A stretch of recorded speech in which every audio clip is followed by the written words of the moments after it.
Hello everyone, welcome back to IS Cafe. My name is Priyanka. As you all know, Vision IS की monthly magazine हम cover कर रहे हैं जो कि नवंबर month अभी चल रहा है. So we had completed all the important topics जैसे कि polity हो गया, international relations, economics, environment. अब जिसका नंबर है वो है social issues. तो आज हम सोशल इश्यूज को फटाफट से कवर करेंगे बिकॉज मोस्टली ये आपके मेंस में काम आता है, बट फिर भी इसमें बहुत अच्छी अच्छी इंफॉर्मेशन है जो कि प्रीलिम्स पॉइंट ऑफ व्यू से इंपॉर्टेंट है, वो हम देखेंगे. तो पहला, बिना किसी टाइम वेस्ट किए स्टार्ट करते हैं. यहाँ पे पहली चीज बोल रखी है अबाउट द ट्राइबल वेलफेयर. अब मैं क्वेश्चन पूछती हूँ, कमेंट सेक्शन में लिखेगा कि ट्राइबल लोगों से रिलेटेड कॉन्स्टिट्यूशन में कौन से आर्टिकल के अंदर लिखा हुआ है और which schedule talk about the tribal people. ठीक है, तो इसी के साथ स्टार्ट करते हैं कि अभी अभी रिसेंटली यूनियन गवर्नमेंट ने लॉन्च किया है प्रधानमंत्री जनजाति आदिवासी न्याय महाअभियान ऑन द जनजातीय गौरव दिवस ट्राइबल प्राइड डे.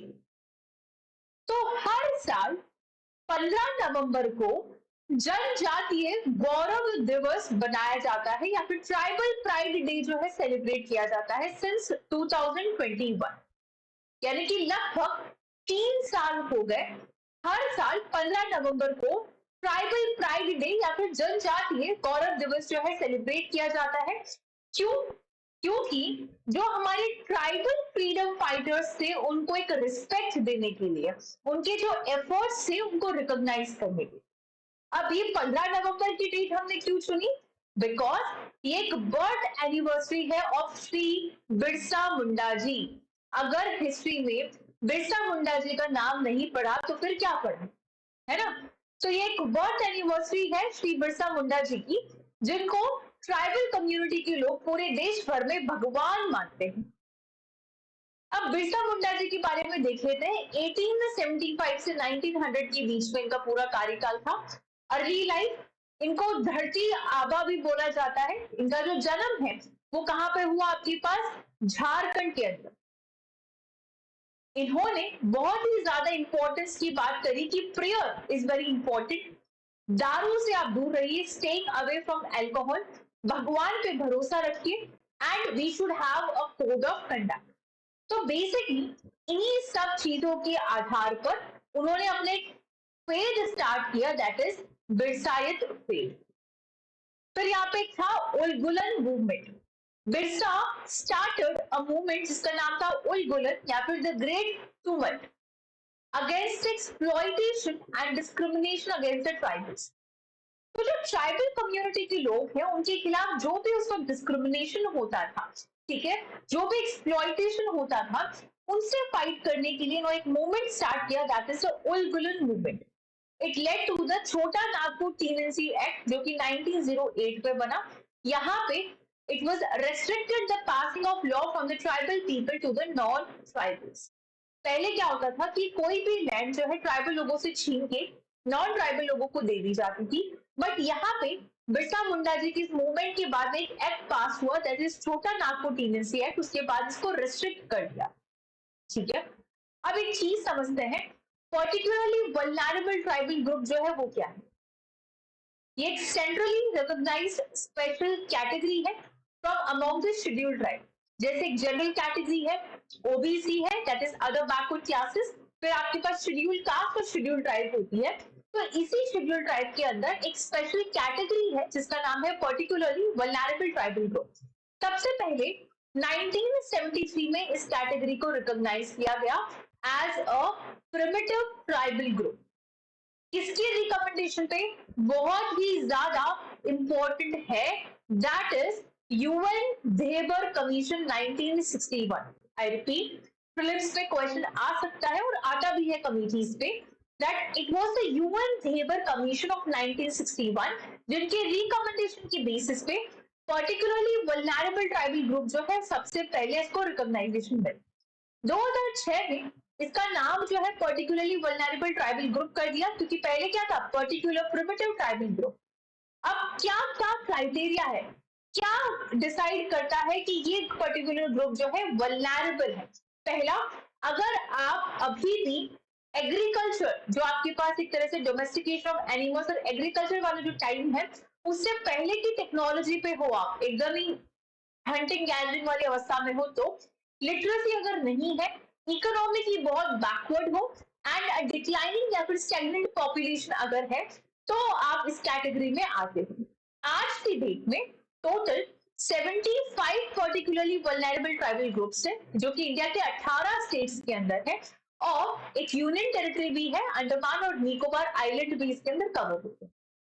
उड़ीसा, ये तो भाई याद कर लेना कि पूरे इंडिया में सबसे highest particularly vulnerable tribal group कहां मिलता है? उड़ीसा के अंदर। ठीक है, ये क्लियर हुआ। तो बेसिकली ये जो 15 नवंबर था, जनजातीय गौरव दिवस, यहाँ पे एक और चीज लॉन्च करी गई, वो था आपके पास विकसित भारत संकल्प यात्रा।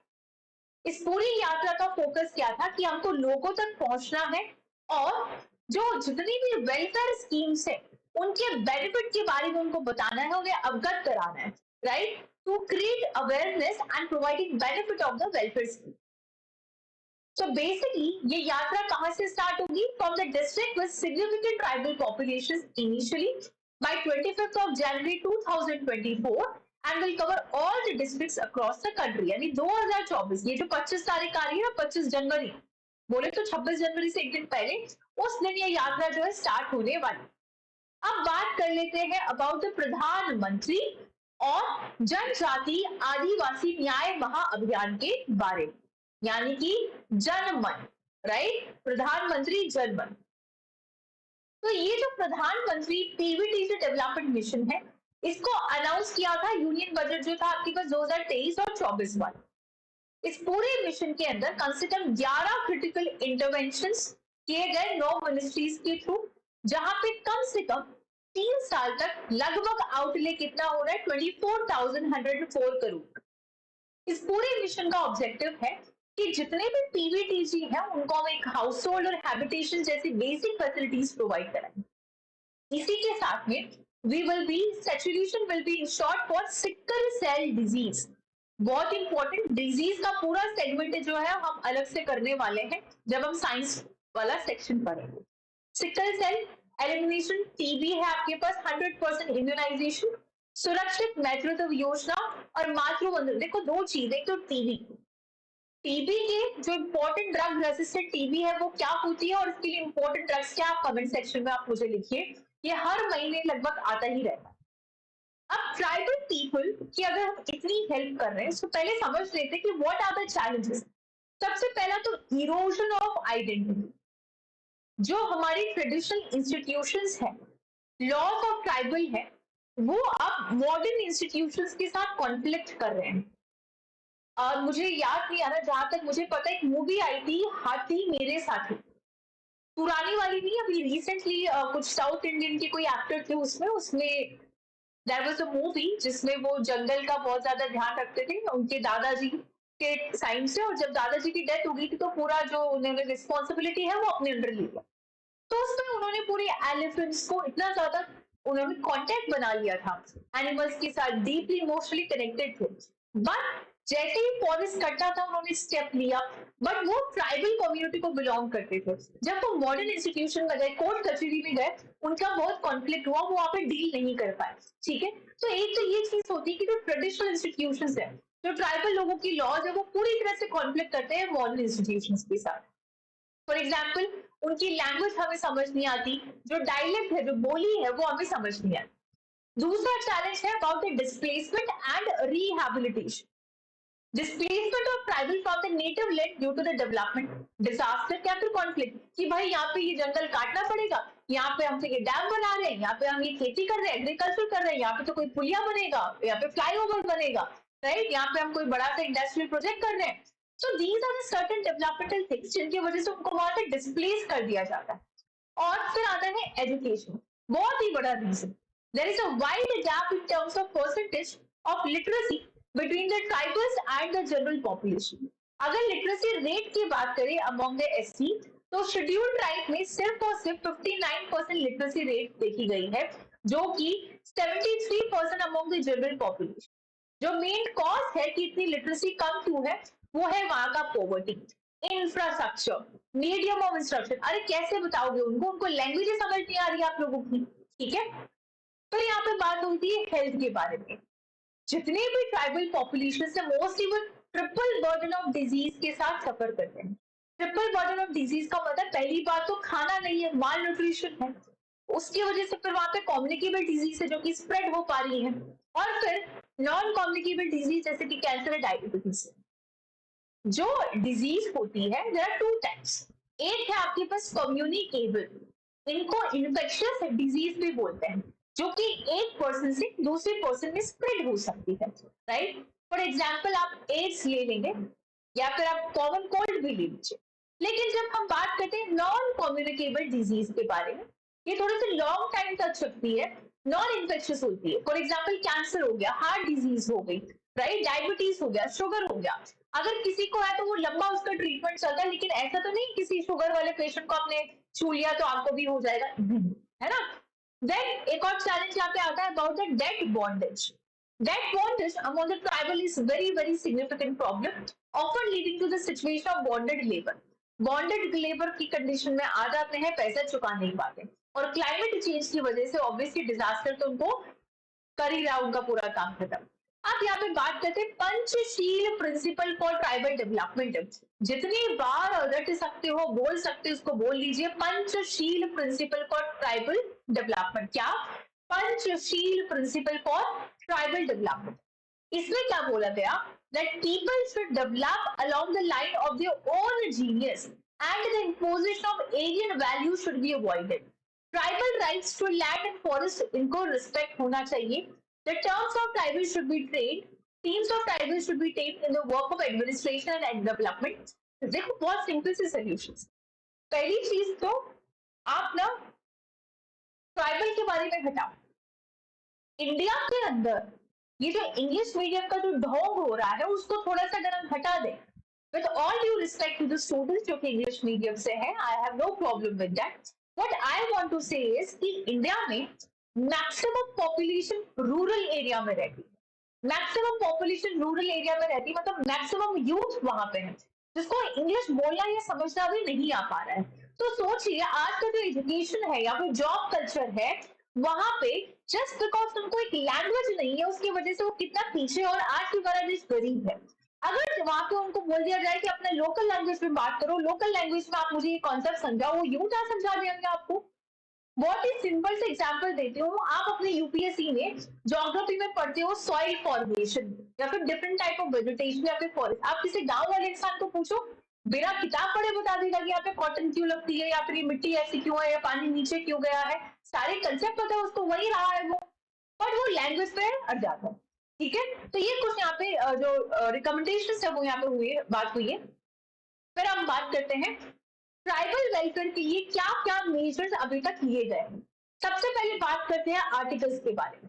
आर्टिकल 342 जो है इंडियन कॉन्स्टिट्यूशन का, वो बात करता है कि जितने भी शेड्यूल ट्राइब्स उनको नोटिफाई किया जाए।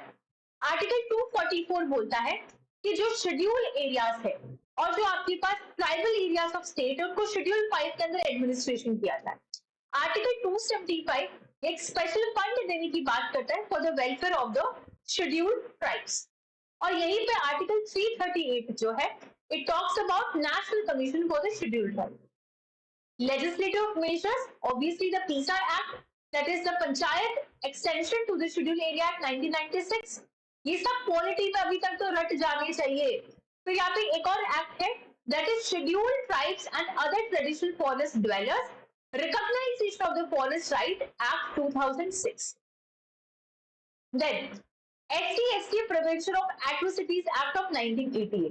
और स्कीम्स की बात करें तो एकलव्य मॉडल रेजिडेंशियल स्कूल आया था, राइट, प्रधानमंत्री आदि आदर्श ग्राम योजना, प्रधानमंत्री जनजातीय विकास मिशन, प्रधानमंत्री खनिज क्षेत्र कल्याण योजना, राइट। तो ये सारे आपके पास इनिशिएटिव्स यहाँ पे लिए गए। अब बात करते हैं वे फॉरवर्ड की, तो थोड़ा सा संक्षिप्त में हम देख लेंगे, बाकी you can cover it way forward, right, कि हमको आइडेंटिफिकेशन या फिर असेसमेंट होना चाहिए कि उनकी वल्नरेबिलिटी से वो गुजर रहे हैं।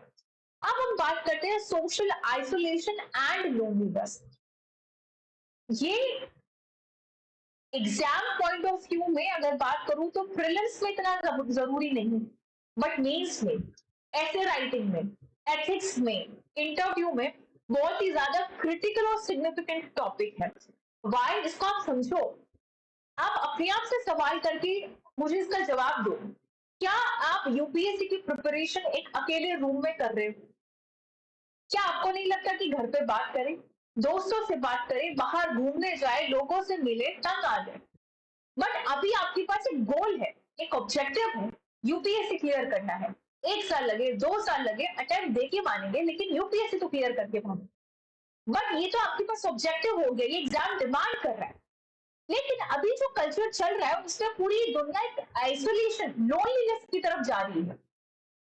जैसे कि पहले क्या होता था कि जॉइंट फैमिली होती थी, सारा परिवार क्या करता था, एक दूसरे से बात करता था, आसपास के जो पड़ोसी हैं वो आपस में बात करते थे, तो ह्यूमन टू ह्यूमन इंटरेक्शन बहुत ज्यादा होता था, जिसकी वजह से आपका जो मेंटल प्रेशर है वो इतना नहीं। अब टेंशन, कभी सुना उस वक्त किसी को एंजाइटी हो रही है? हाँ मुझे एंजाइटी हो रही है, उस वक्त कभी सुना आपने ये बीमारियां? ब्लड प्रेशर भाई बढ़ गया, ये उस वक्त सुना आपने कभी?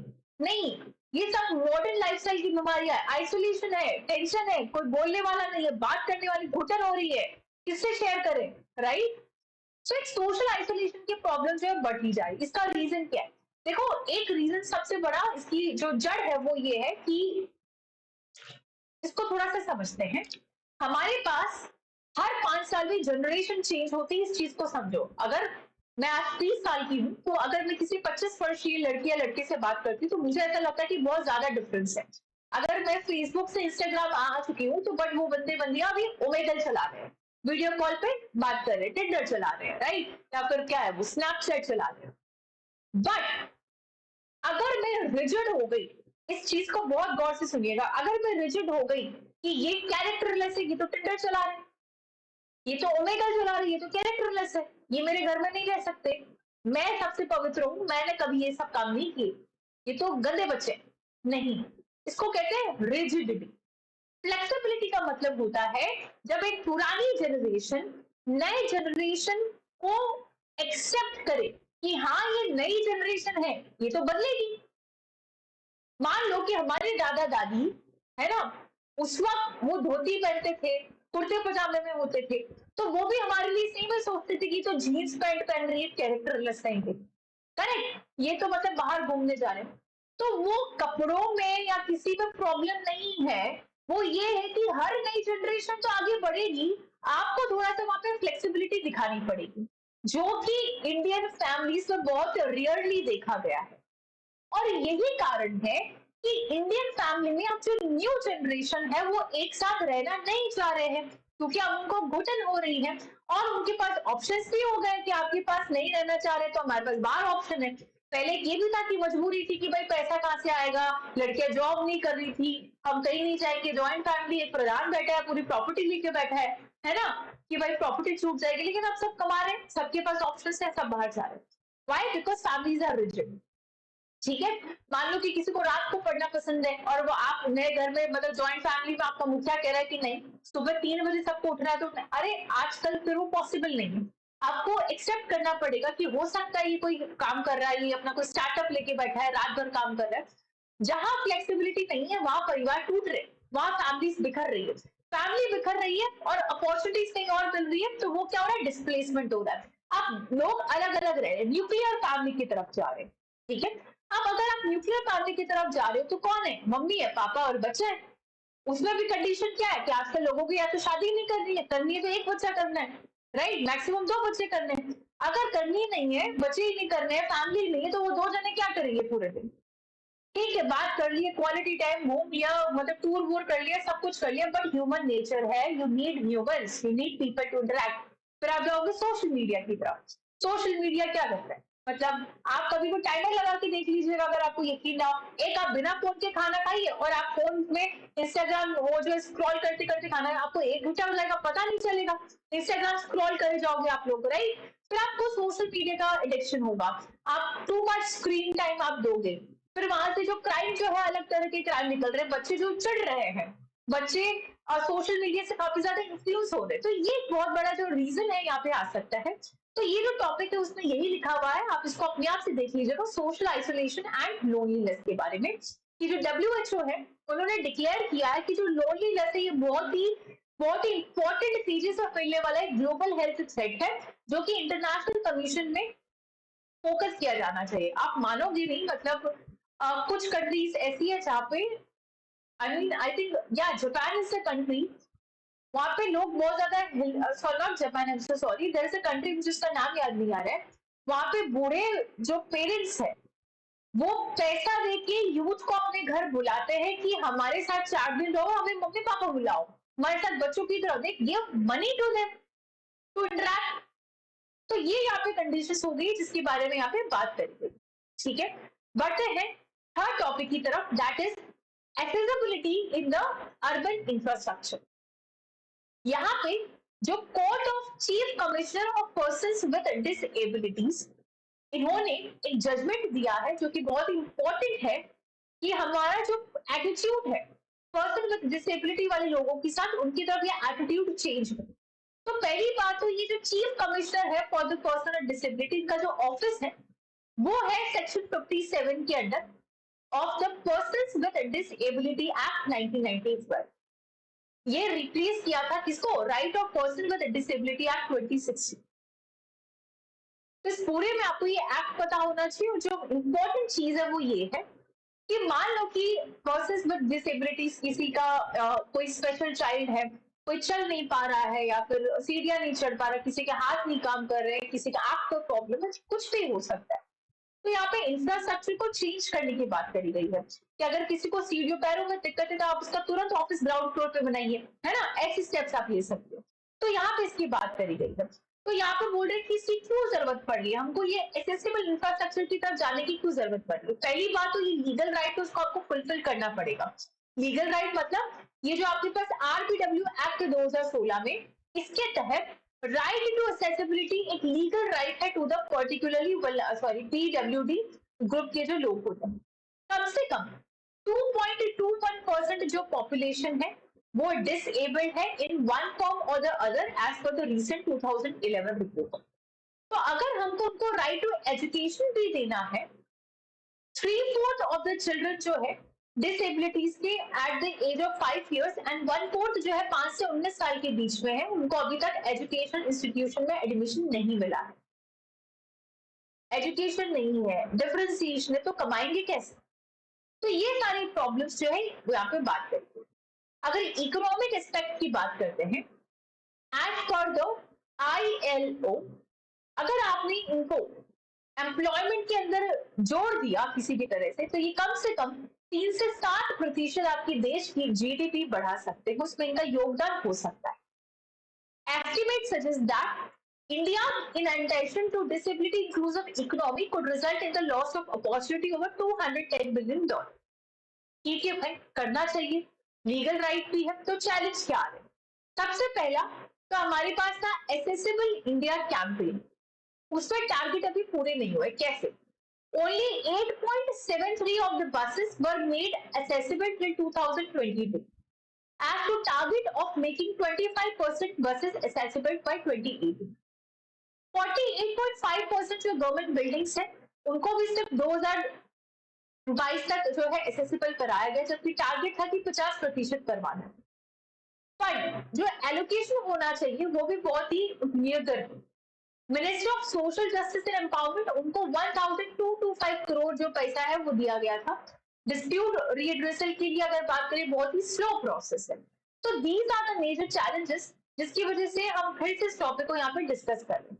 तो कुछ कैंपेन उसको आप याद रखिएगा कि यहाँ पे आपके पास एक्सेसिबल इंडिया कैंपेन, सुगम्य भारत अभियान, इसमें सुगम्य भारत की पिछली बार भी हमने पढ़ा था, it aims to make the barrier free and conducive environment for the PWD all over the country. इसमें 3 इंपॉर्टेंट वर्टिकल्स के बारे में बात करी गई है कि ऐसा एनवायरनमेंट बनाए, ट्रांसपोर्टेशन सेक्टर उनके अकॉर्डिंग करे और ICT इकोसिस्टम जो है लेके आए। फिर आपके पास प्रोग्राम आया था harmonise guidelines in space standards, scheme for implementation of rights of persons with disabilities act, that is the Shipra. सीधे सीधे याद रखिएगा कि ये किससे रिलेटेड है, PWT से रिलेटेड है। ठीक है, next about the draft national menstrual hygiene policy 2023। सबसे पहली बात, तो अब मेंस्ट्रुअल या फिर पीरियड्स क्या है उसको हम थोड़ा सा ब्रीफ में देखते हैं, बिकॉज मेस के फिर ये आपके पास मेंस ओरिएंटेड टॉपिक हो जाएगा। सो हमारे पास when I talk about a female and male, so these are the organism, they both have a reproductive system. तो जब फीमेल और मेल दोनों प्यूबर्टी की एज में एंटर करते हैं, यानी कि एक रिप्रोडक्टिव वाली एज में एंटर करते हैं, तो इनके बॉडी के अंदर बहुत सारे चेंजेस होते हैं। इनका जो रिप्रोडक्शन सिस्टम है वो डेवलपमेंट करना स्टार्ट करता है। उसी अकॉर्डिंग जो फीमेल है, जब वो प्यूबर्टी में एंटर करती है, तो फीमेल का जो रिप्रोडक्टिव सिस्टम होता है वो कुछ इस प्रकार होता है। फीमेल का जो रिप्रोडक्शन, एक सेकंड, डायग्राम गलत बन गया, ठीक है। हाँ, तो यहाँ पे हमने बात करी दैट फीमेल का जो रिप्रोडक्टिव सिस्टम होता है कुछ इस प्रकार होता है। यहाँ पे आपके पास सेंटर में हो जाता है यूट्रस, और यहाँ पे आपके पास ओवरीज होती है जो कि क्या करती है, एग रखती है, और ये है आपके पास वेजाइना। और अगर मेल की बात करते हैं तो उनका जो मेल, जो एक सबसे मेन अगर बात करते हैं तो वो पेनिस होता है, जिसकी वजह से स्पर्म जो है रिलीज होता है। अब स्पर्म क्या है, यहाँ पे एक रिप्रोडक्टिव एजेंट बोल सकते हो या फिर एक यूनिट बोल सकते हो। ये मोटाइल होता है, ये चल के या फिर ये जब अपने फ्लूइड के अंदर पॉज के वेजाइना में एंटर करता है, तो यहाँ पे स्पर्म एग के साथ मिलता है और आगे जाके जाइगोट बनाता है। मैंने क्या बोला, थोड़ा सा जगह कम पड़ गई। सो मैंने कहा कि आपके पास जो स्पर्म सेल थी, ठीक है, ये था हमारे पास स्पर्म सेल थी, ये मिली आपके पास फीमेल की एग सेल के साथ, और इन्होंने एक साथ मिलके जाइगोट बनाया। लेकिन मान लो अब ये स्पर्म सेल तब होगा जब मेल और फीमेल आपस में रिप्रोडक्शन करेंगे या फिर फिजिकल इंटीमेसी करेंगे। अगर वो फिजिकल इंटीमेसी नहीं करते हैं, यानी अगर उनको स्पर्म सेल नहीं मिलता है, तो ये एग सेल टूटने लगता है या फिर ब्रेक डाउन होने लगता है, जिससे आपके पास ब्लीडिंग होती है हर महीने, और उसको बोला जाता है गर्ल्स के पीरियड्स आ गए या फिर मेंस्ट्रुएशन जो है वो स्टार्ट हो। ये सबसे सिंपल और लेमन लोकल भाषा में मैंने आपको समझा दिया बहुत ही ब्रीफ में अबाउट द पीरियड्स। तो जब हमने बात करी पीरियड्स या फिर मेंस्ट्रुएशन साइकिल, अब साइकिल क्यों बोलते हैं, क्योंकि एक हर महीने का एक प्रोसेस होता है, राइट। तो यहाँ पे हमने बात करी मेंस्ट्रुएशन साइकिल की। अब यहाँ पे बात करें मेंस्ट्रुएशन साइकिल में सबसे इंपॉर्टेंट चीज अगर जो होती है वो क्या होती है भाई, ब्लीडिंग होती है। अब ब्लीडिंग जो होती है यानी ब्लड है, ब्लड में बहुत हाई चांसेस होते हैं इन्फेक्शन होने के, बिल्कुल होते हैं। इन्फेक्शन होगा तो बीमारियां होगी, तो यहाँ पे हाइजीन रखनी चाहिए। तो इसी से रिलेटेड यहाँ पे टॉपिक है कि मेंस्ट्रुअल हाइजीन पॉलिसी 2023 जो है यहाँ पे ड्राफ्ट करी गई है, ठीक है, ये क्लियर हुआ। तो यहाँ पे क्या बात करी गई है, that recently ministry of health and family welfare release the draft national menstrual hygiene policy 2023। अब ये जो डेटा है उसको देख लेते हैं कि 78% वुमेन जिनकी एज 15 से 24 वर्षीय है, वो हाइजीनिक मेंस्ट्रुअल प्रोटेक्शन के तरीकों को यूज करती है। 73% जो रूरल वुमेन है, while 90% जो अर्बन वुमेन है, they use hygienic method of menstrual protection। Bihar में 59.7% जो है यहाँ पे लोवेस्ट परसेंटेज देखा गया है हाइजीन को लेकर। So what about the menstrual hygiene policy? This policy recognizes menstruation as a natural bodily process for all who menstruate, including the girls and women of reproductive age, and addresses the long-standing challenges associated with menstruation in our country. Historically, ये एक biological phenomena है जो कि overlook किया गया है। Negative impact on girls, मतलब आपने अभी भी नोटिस किया होगा, आई एम सेइंग कि हार्डली मेट्रो सिटीज में आप देख सकते हो कि मेंस्ट्रुएशन जो है घरों के अंदर थोड़ा नॉर्मल हो गया, बट आज भी बहुत सारे हिस्सों के अंदर जो मेंस्ट्रुएशन है इट इज नॉट नॉर्मल। अगर एक लड़की मेंस्ट्रुएशन पे है तो उसको आज भी किचन के अंदर एंट्री नहीं दिया जाता है, खाना नहीं बनाया जाता है, राइट। खाना जो है वो नहीं बना सकती है, अनहाइजीनिक माना जाता है। तो ये हमें रोकना पड़ेगा bye adopting a life cycle approach. तो क्या स्ट्रैटेजी हो सकती है, ये आप यहाँ पे पढ़ लीजिएगा, क्योंकि बेसिकली आपके पास मेंस में काम आएगा और ये बहुत ही थियोरेटिकल है, इसका कुछ समझाने जैसा है नहीं, तो ये आप अपने आप से देख लीजिएगा। अब आते हैं हमारा next, that is surrogacy in India. ठीक है, गिव मी अ सेकंड। जब हम बात करते हैं सरोगेसी इन इंडिया के बारे में, अब बात करते हैं हम सरोगेसी इन इंडिया के बारे में। पहली बात तो ये न्यूज में क्यों है, अभी अभी सुप्रीम कोर्ट ने Arun Muthuvel versus union of India case 2023, ये बहुत इंपॉर्टेंट केस है। इसके अंदर पहली बार ऐसा देखा गया कि सुप्रीम कोर्ट ने एक वुमेन की साइड ली है और जो सरोगेसी रेगुलेशन रूल 2022 वाला एक्ट उसको स्ट्रक डाउन कर दिया। ठीक है, समझते हैं हुआ क्या। मार्च 2023 की बात है कि जो सरकार है उन्होंने कुछ अमेंडमेंट जो है वो नोटिफाई किए थे एक्ट के अंदर, जो आपके पास सरोगेसी एक्ट था उसके अंदर कुछ अमेंडमेंट एक्ट ऐड किए। एक सेकेंड, इसको ना थोड़ा सा बेसिक से समझते तब आपको समझ पाएगा। थोड़ा सा रिप्रोडक्शन के बारे में यहाँ पे देखते हैं। आई थिंक ये वीडियो थोड़ा सा लंबा हो रहा है, सेकेंड पार्ट में अभी लेके आती हूँ और उसका रिप्रोडक्शन देखते हैं, then we can talk about the surrogacy very well. Okay, तो this is it for this part. आपका पार्ट 2 में लेके आ रही हूँ बिकॉज यहाँ से रिप्रोडक्शन देखेंगे, सरोगेसी देखेंगे और फिर जो न्यूज एंड शॉर्ट वाला टॉपिक है वो भी इसके साथ हम मर्ज कर देंगे और सोशल इशू जो है वो खत्म हो जाएगा आज आपका। ठीक है, so thank you so much, support करते रहिए, लाइक एंड शेयर करिए, सब्सक्राइब करिए और टेलीग्राम चैनल पक्के से ज्वाइन करिए ताकि आपको अपडेट्स टाइम टू टाइम मिलती रहे। Thank you.